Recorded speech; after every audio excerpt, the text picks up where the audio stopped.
So boom. Oh, I stand with Kyrie Irving and any other black man or black woman who's telling black men and black women who they are.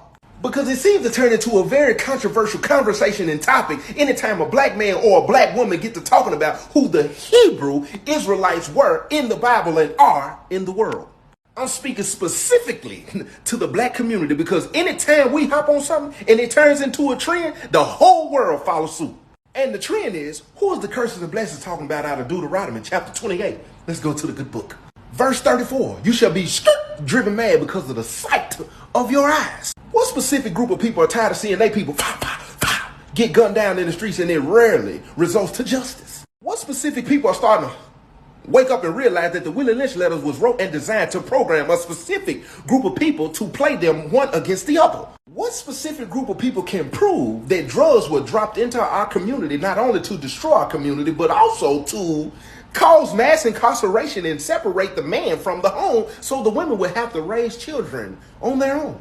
These are some of the things that we are recognizing and it's starting to drive us mad. What specific group of people can catch a charge the same color as other people, but when we stand in front of the judge, we get a way more harsh penalty?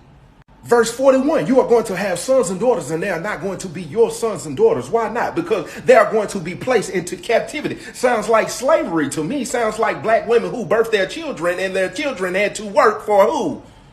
Go to verse 44. Verse 44, it says that you're not going to lend to him. He's going to lend to you. He's going to be the head and you are going to be the tail. Who always having to go and borrow? Verse 49, there's a nation that's going to come against you from afar, from the ends of the earth. Swift as the eagle flies, in their language you're not going to understand. Who's speaking every other language except their own?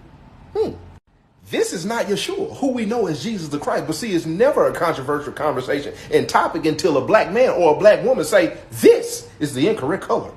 It's time to rally behind our black leaders with a loud voice, because then the walls of Jericho will fall. For too long, we have supported a system that has done nothing but destroy and divide our people. Through music, through mental programming, through the system. And what is crazy about it is we recognize it. But it's so deeply rooted down within us, we don't want to turn from our wicked ways. See, when he talked about that scripture, he said, my people. Truth of the matter is, when you quote that scripture right there, you can't be mixed in with a whole lot of people who are not his people. He said when they turn from their wicked ways, he's talking about a specific group of people. People don't want to have that conversation. He said, and then he will heal the land. If you don't stand for something, you will fall for anything. For too long, we have forfeited our birthright. We only continue to ride because he continued to try to show us who we are.